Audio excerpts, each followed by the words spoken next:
Pederim. Sebahattin, ne işin var evladım burada? Seni merak ettim pederim. Duramadım evde. Konuştun mu Herzl'la? Ne oldu? Ne olacak evladım? Herzl baktı ki karşısında gözü pek dimdik ayakta bir Mahmut Paşa var. Önce bir şaşırdı, ondan sonra da kaçacak fare deliği aradı. O fare deliğini de bulamayınca bu sefer geldi ayaklarıma kapandı, yalvardı. Yani öyle bir hallere düştü ki Sebahattin, için acır vallahi. Ağladı. Ağlamaktan tarumar oldu. Dedi ki, büyüklük sende kalsın Mahmut Paşa dedi. Ben ettim, sen etme dedi. Kıyma canıma dedi. Sen de acıdın haline.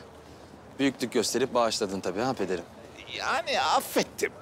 Şimdi Abdülhamit'in yanında dura dura insan bir şeyler öğreniyor tabii.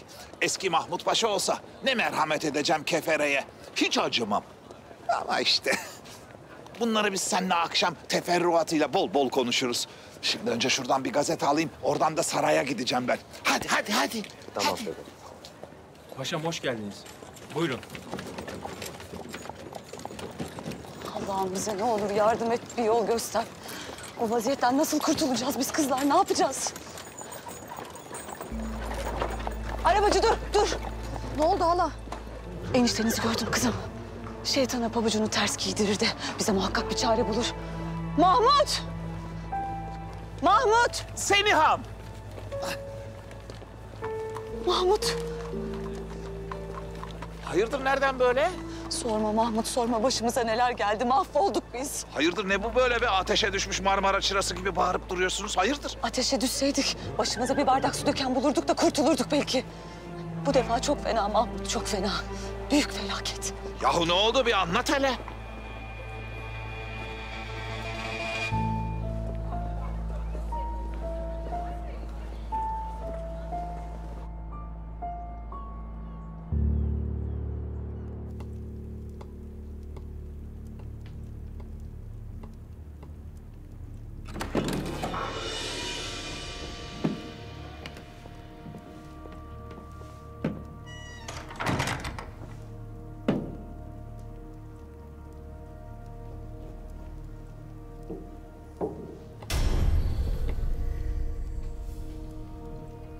Bu ne?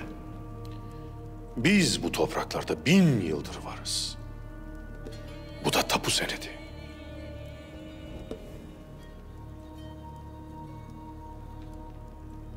Bu taş mı? Tapu senedi. Erzurum'da şehit düşen Abdurrahman Gazi'nin mezar taşı.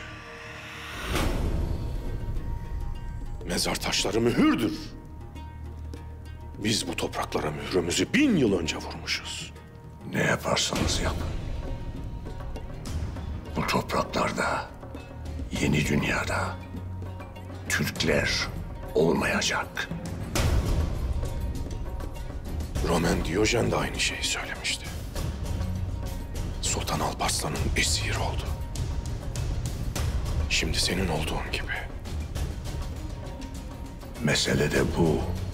Beni esir etmeye cüret etmeniz. Artık beni bıraksanız bile av başladı. Çok yakında yeni bir Haçlı ordusu Osmanlı'nın sınırlarına dayanacak. Geldiğiniz yere geri gideceksiniz. Tüm Anadolu elimizde olacak.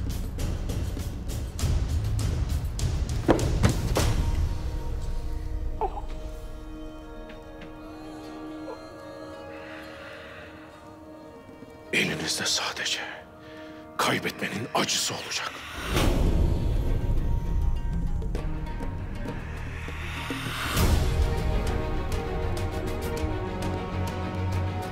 Bir tek taş bile vermeyeceğiz.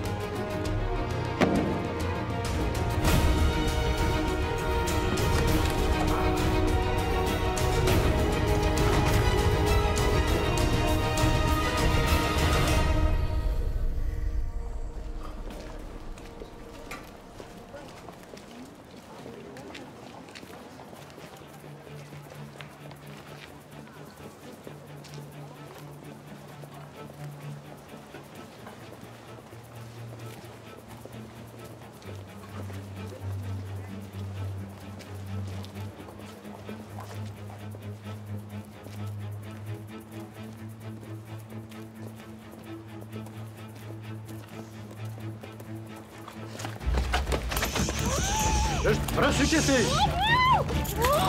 Çabuk. İmdat! Yardım edin! Kızım, iyi misin kızım? Ne oldu sana? Kızım. Bir yerine bir şey oldu mu? Dediğin gibi keseye aldık. Aferin size. Şimdi paylaşabiliriz.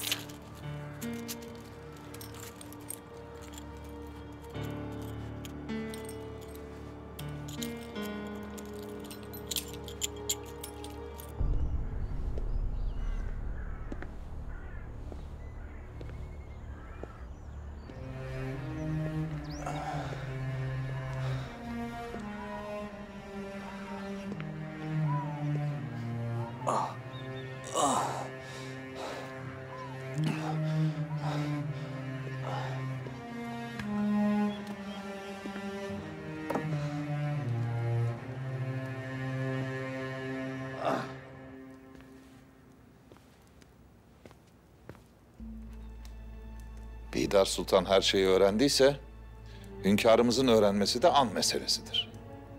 Başımıza açtığın derde bak Hatice. Biriniz nefsini, biriniz de dilini tutamadı.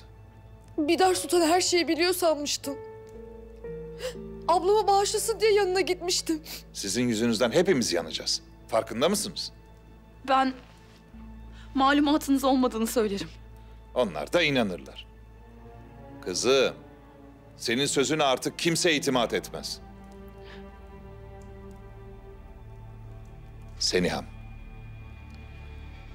Bidar Sultan'ın konuşmasına engel olup bu işten kurtulmanın tek çaresi var. Neymiş o? Hatice'yi evlendireceğiz. Derhal. Vasfi Efendi ile. Ben evlenemem. Hatice'm tamam. Ben evlenemem Vasfi Efendi'yle. Assınlar gerekirse beni. Assınlar, ben evlenemem. Evladım, sadece seni assalar iyi. Mahmut. Yalan mı Seniham? Vaziyeti bilip sustuğun, göz yumduğun için sana da madalya mı takacaklar sanıyorsun? En iyi ihtimalle sürgün yeriz. Hepimiz. İstediğin bu mu Hatice? Senin yüzünden hepimizin zarar görmesi mi?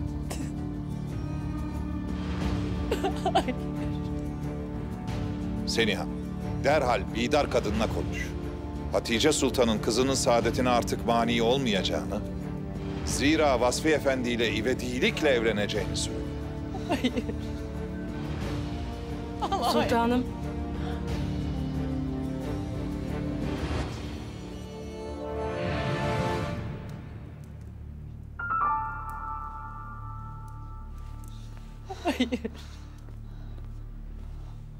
Mahmut.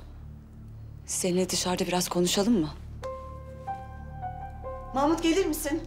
Yalan mı Seniham? Vallahi hepimiz sürgün yiyeceğiz. Tamam Mahmut, tamam. Sus artık. Ben yapamam. Ben evlenemem. Vasfi'yle evlenemem. Ben Kemalettin'i seviyorum.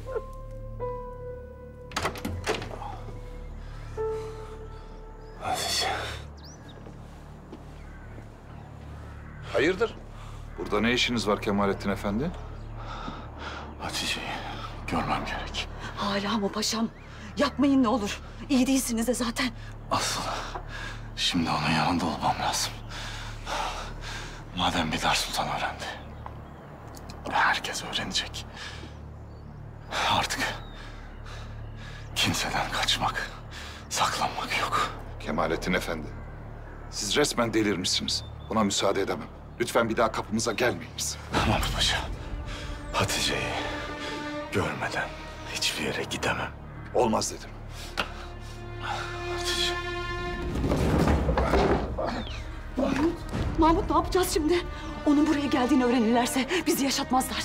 Hiç kimse bir şey öğrenemeyecek Seniham. Hiç kimse bir şey öğrenemeyecek. Sen Kahya'ya haber ver. Bana yardım etsin. Ben onu saraya götüreceğim. O Fehime'ye de söyle Hatice'ye mukayyet olsun. Sen de bir an evvel Bidar Sultan'a git. Kahya'yı çağır. Hadi çabuk. Hadi, hadi. Ah be paşam, ah be paşam.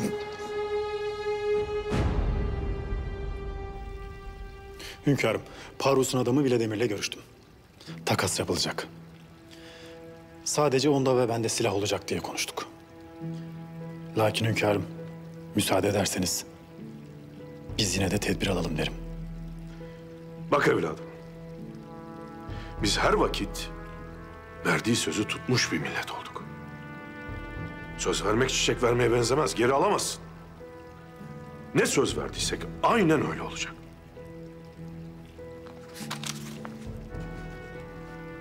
Bu nedir hünkârım? Gence esrar. Devletin sırlarının olduğu bazı mekanlar vardır evladım. Nasıl sırlar? Askeri, ekonomik, siyasi tüm sırlar. Başka odalar da var. Gence esrar bunlardan sadece biri. Tahsin Paşa'nın mektubunda neden yazıyor bu oda?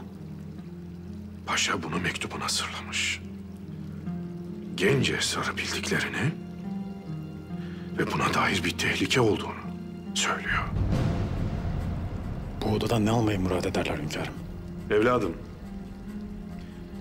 İngilizlerin kapımıza donanmasıyla dayanamamasının yegane sebeplerinden biri savaş halinde nasıl teşkilatlanacağımızı bilmemeleridir. Bazı mıntıkalara yerleştirdiğimiz gizli topçu tabyaları, gizli silah depoları. Büyük harp için İngilizlerin aradığı sırlarımız. İngilizler harbe mi hazırlanıyor hünkârım? Her vakit. Lakin bu odadaki sırlarımızı bilmediklerinden buna cesaret edemezler. Çözemedikleri en büyük mıntıkada Çanakkale'ye yerleştirdiğimiz Hamidiye bataryaları. Eğer İngiliz donanması kapımıza dayanırsa bil ki bu sırlarımız satılmıştır.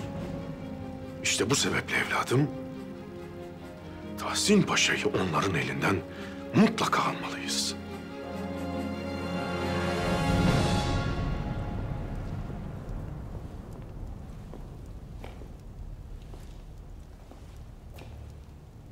Abdülhamit teklifimizi kabul etti. Seni ne çok seviyormuş meğer. Kim için olsa aynı şeyi yapardı.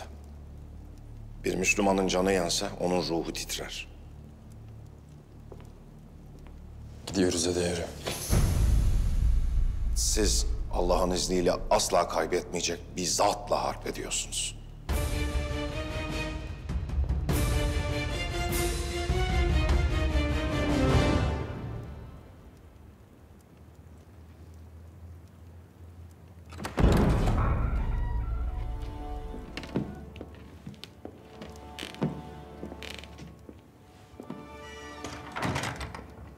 Sonunda beni bırakmaya mecbur olduğunuzu söylemiştim. Şimdi seni bırakacağız. Doğru. Bugün buradan kurtulacaksın. Bugün benden kurtulsan, yarın milletimden kurtulabilecek misin? Kaçsan, dünyanın en ücra yerine gitsen, vicdanının sesi bir gün sana yaptıklarını hatırlatacak. Vicdanından kaçabilecek misin? Gördüğüm kadarıyla vicdansızsın. Vicdanının azabından kurtuldun diyelim. Tarihin gazabından kurtulabilecek misin? Tarih yalan yazdı, utandı diyelim. Mahşer günü. Allah'ın gazabından kurtulamayacaksın. Allah'ın hükmünden kaçamayacaksın Parvus Efendi.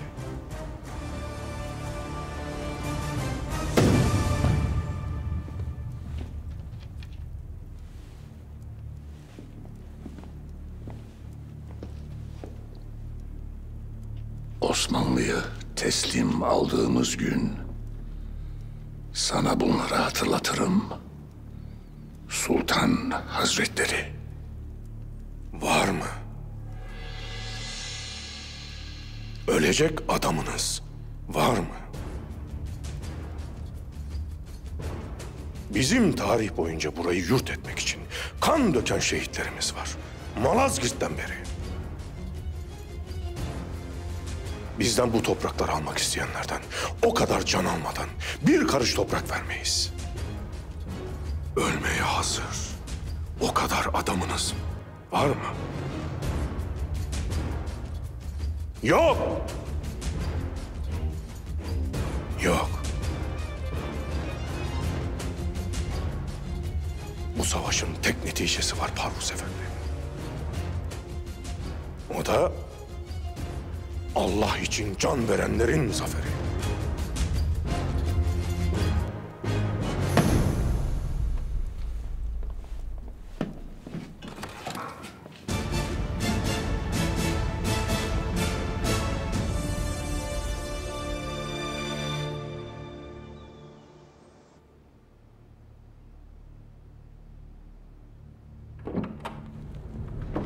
Kemalettin. Oğlumun durumu nasıl? Bu vaziyette ayağa kalkmamalıydı. Dikişleri açılmış. Enfeksiyon kapmış olabilir. Yüksek ateşi var. Mahmut Paşa. Kendisi geldi kapıma dayandı. Resmen delirmiş gibiydi. Sizden ricam Gazi Osman Paşam, evladınızı zapt etmeniz. Aksi takdirde hepimiz yanacağız.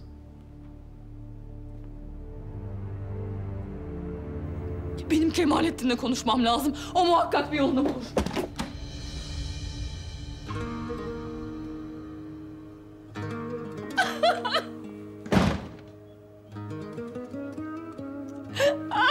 Beni buraya hapsettiler. Nefes alamıyorum. Ben boğuluyorum. Abla. Abla dur yapma. Yine kendine zarar vereceksin. Benim Kemalettin'le görüşmem lazım. Benim Kemalettin'i bulmam lazım.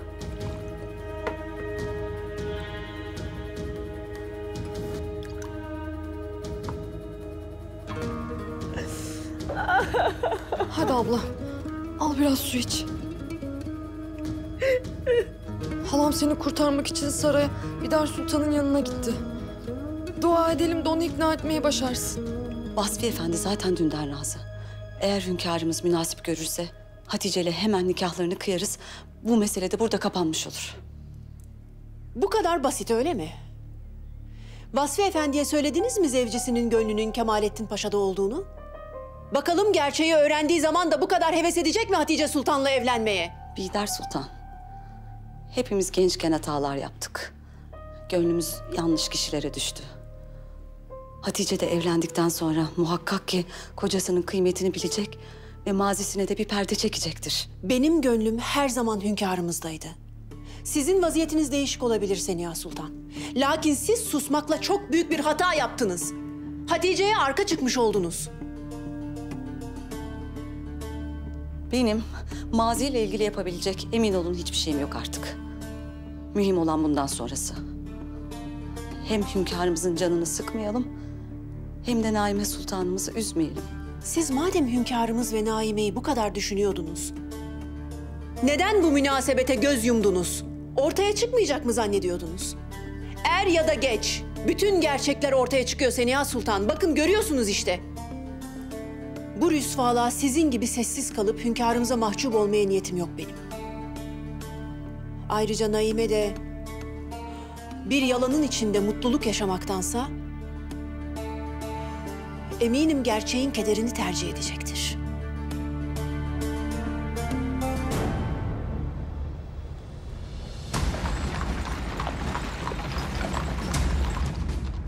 Avrupa Osmanlı'yı yıkılmış bir devlet olarak görüyor. Canını neden tehlikeye atıyorsun? Türk'ün devleti yıkılmaz. Ancak ismi değişir. Yıkacağız. Abdülhamit de son kale. O da yıkılacak. Canını, malını kurtaran bu harpten kendini bahtiyar görmeli. Siz bize diyorsunuz ki korkun. Çok kuvvetli bir orduyla üzerinize geliyoruz. Allah'a yemin olsun ki ne canımız, ne malımız, ne de kanımız bu vatandan daha değerlidir.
Tahsin Paşa'yı getirin.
Dostlarını azaltan bir zat varmış.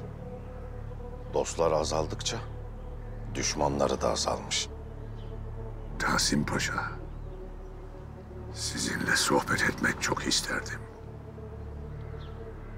Kendinizi güvende hissettiğinizde sağ cebinize bakın.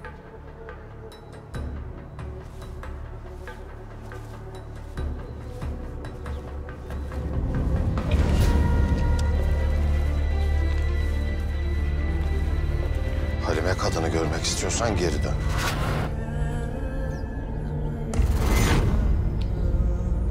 Dur!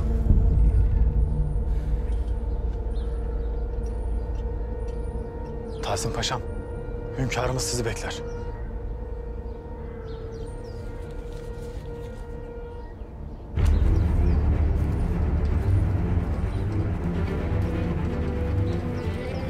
Paşam!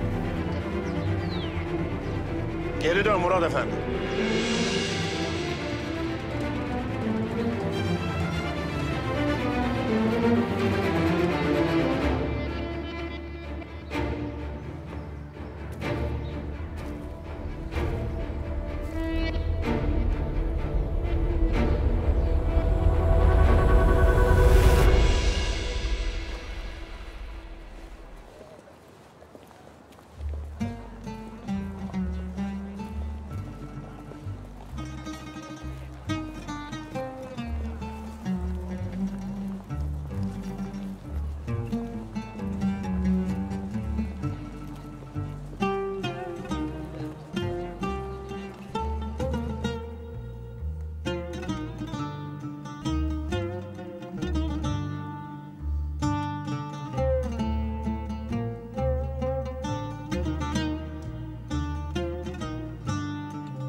Afiyet olsun. Buyur, kime bakmıştın? Bir oda istiyorum. Odalar yukarıda. Ama para peşin. Yalnız şimdi yanımda param yok. Sonra versem? Merak etmeyin, mutlaka öderim size. Takip et beni.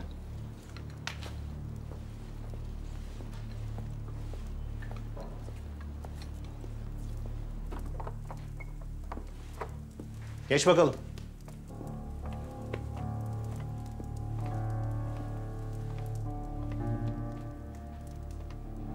Ne o? Beğenmedin mi? Yo, hayır. Sağ olun.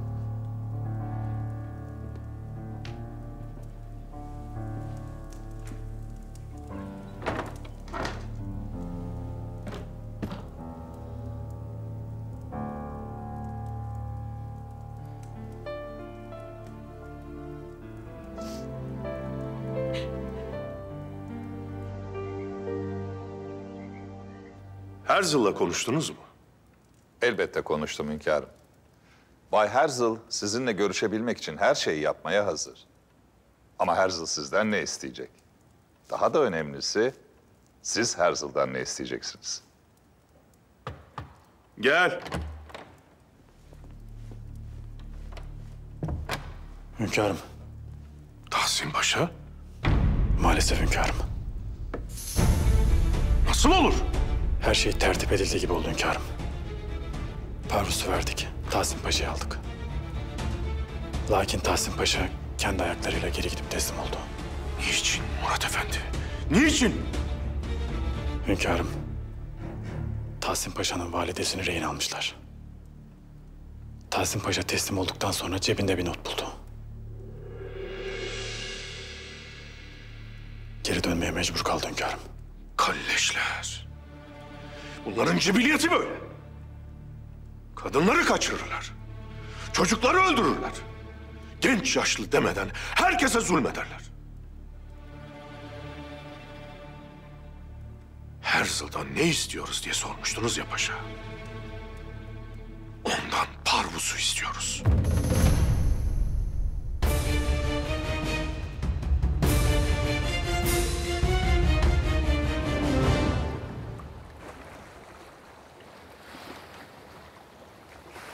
Sana olan güvenimi boşa çıkarmadın.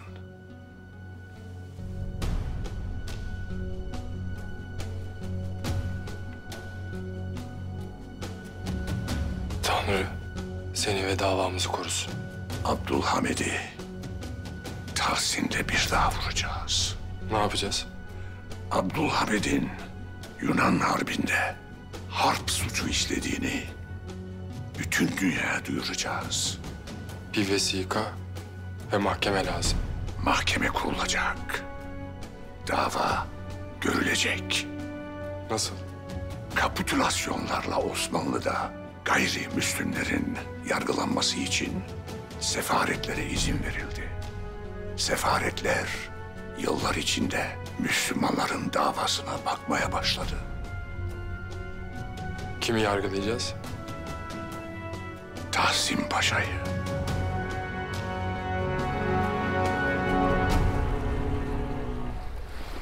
Teklifiniz nedir? Teklifim Bay Herzl, bize Parvus'un yerini söylemeniz. İşte o zaman sizi Abdülhamit'in huzuruna çıkarabilirim. Parvus'un yerini bilmiyorum. Lakin öğrenebilirsiniz. Bay Herzl, bu iş ikimiz arasında kalacak. Hiç kimse bilmeyecek. Sultandan arz-ı mevudu isteyeceğim. Eğer başarabilirsem benim de kimseden korkum kalmayacak. Eğer bize Parvus'un yerini söylerseniz Abdülhamit'ten her şeyi isteyebilirsiniz.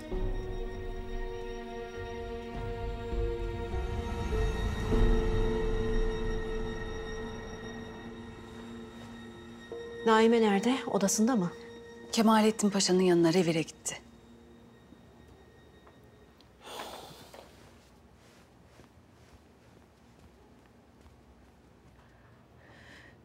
İyileşecek. Eminim iyileşecek. O sizin oğlunuz Osman Paşa. O da tıpkı sizin gibi güçlü. Allah sizden razı olsun sultanım. Niye? Ben ne yaptım ki? Oğlumu sevginizle onurlandırdınız. Sultanım.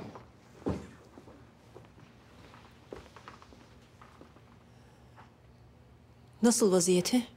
Yarası enfeksiyon kapmış. Ateşi çok yüksek. Başında bekleyeceğim. İyi olana kadar yanından ayrılmayacağım. Sen de dua et ne olur. Bir an evvel iyileşsin. Kemalettin. Ne olur aç gözlerini. Ne olur. Sen iyi ol ki yuvamızı kuralım. Hemen kavuşalım. Ben sensiz yaşayamam.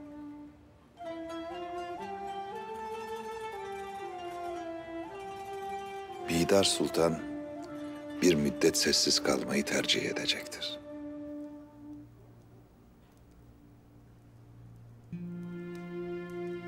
Sana Bihter Sultan hünkârımıza söylemekle kararlı dedim. Vasfi Efendi'yi boşuna çağırdım buraya. Bidar Sultan söyleyecek olsaydı bir an bile beklemez. İşittiği an gider hünkârımızla konuşurdu. Tabii biz de şimdiye kadar çoktan eşyalarımızı toplamış olurduk. Hatice ile Vasfi'nin izdivacı münasebetiyle Bidar Sultan bir müddet sessiz kalmayı tercih edecektir. İnşallah Mahmut. Öyle öyle. Hadi gel. Evet. Hayırlı akşamlar. Haydi hayırlı akşamlar, hayırlı akşamlar. Otur evladım, otur. Rahatsız olma, otur. Ailedensin artık. Hepimize afiyet olsun. Buyurun, buyurun. Afiyet olsun. Şuradan kızım. Koy bana bir güzel tavuktan bakayım. Vallahi nar gibi de kızarmış. Hadi buyurun, buyurun.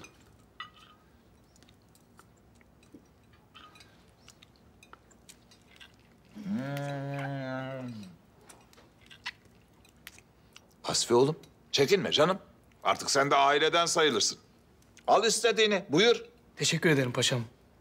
Vasfi evladım, Hatice kızımızla senin mutluluğun bizim için en büyük teşekkür olacak. Öyle değil mi Seniham? Tabii tabii öyle.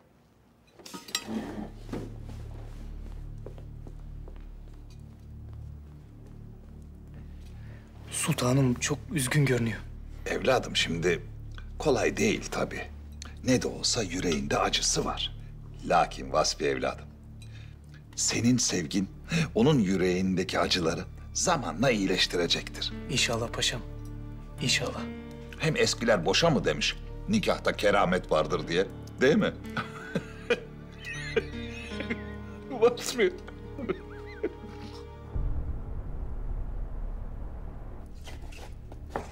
Gel.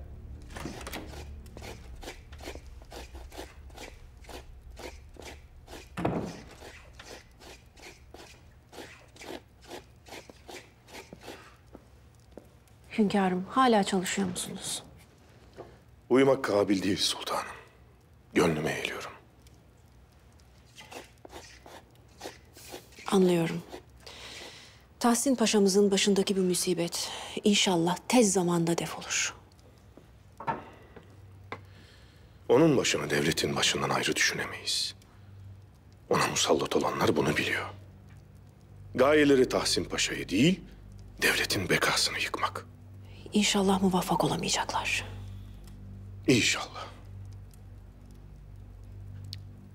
Sultanım, bu vakte kadar uyumadığınıza göre gönlünüze kasvet veren meseleler var. Dinliyorum. Var hünkârım. Hatice Sultan'ın vaziyeti beni çok kaygılandırıyor.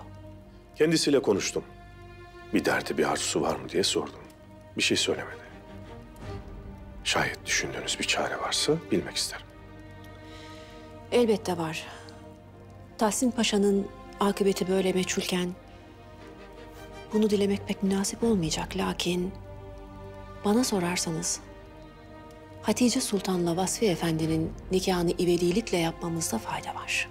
Hatice Sultan'ın vaziyeti her geçen gün kötüye gidiyor. Eğer mani olmazsak telafisi mümkün olmayan bir hal alacak. Pekala. Madem siz öyle münasip görüyorsunuz. Hatice Sultan'la Vasfi Efendi'nin nikahı derhal kıyılsın. Elbette.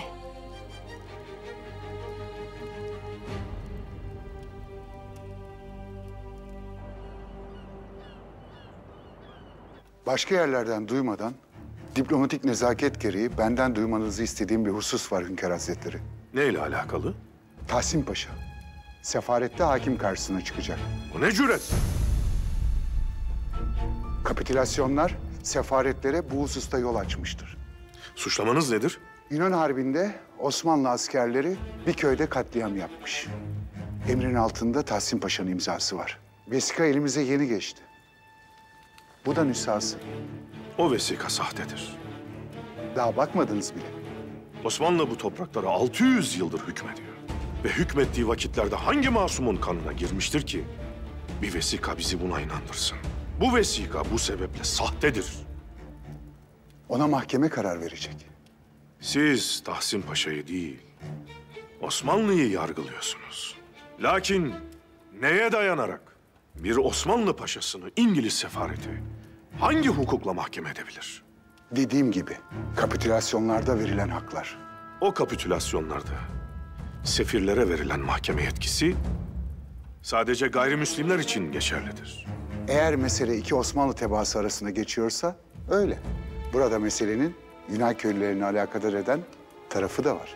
Bu hususta da misliyle misal var. Manastırlı Hilmi vakası gibi.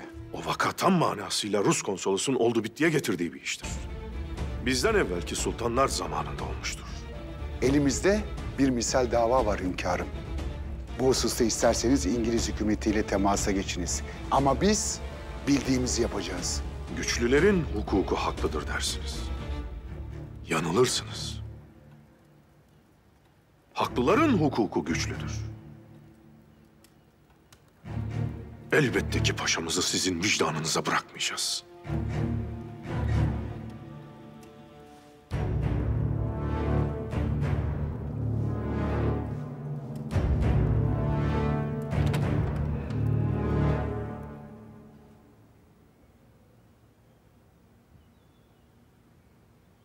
Çok güzelmiş. Hepsi Hatice Sultan'ın bunların. Evet güzel sultanım. Sen evlenirken senin çeyizinde de bunlardan olacak. Evet. Bunlar da yatak örtüleri. Evet sultanım. Emrettiğiniz gibi inci işlemelilerden seçtik. Tamam. Hamam nalınları nerede peki? Burada sultanım.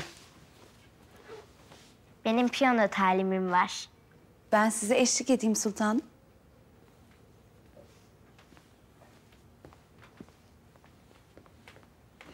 Gümüş şamdanları da unutmayın kızlar. Bunları kaldırabilirsiniz artık.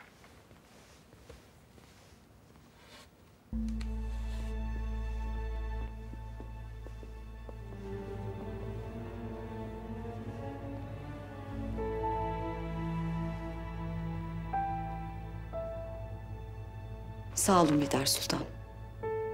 Hatice'min çeyizini eksiksiz hazırlatmışsınız. Hünkârımızın emriyle. Abime meseleden bahsetmediğiniz için de size ayrıca minnettarım.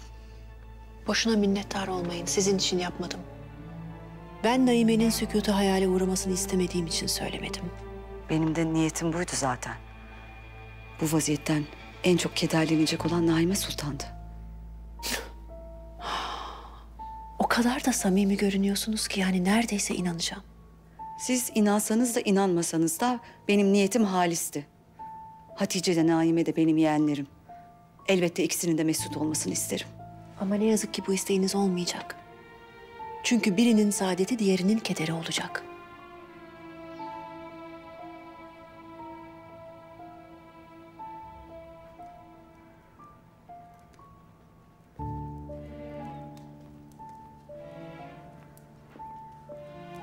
Ablacığım, Vasfi Bey gelinliğini gönderdi.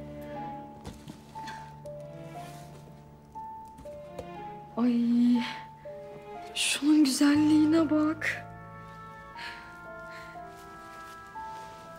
Hadi üzerinde dene abla. Bakalım nasıl duracak. Hadi lütfen giy abla, lütfen.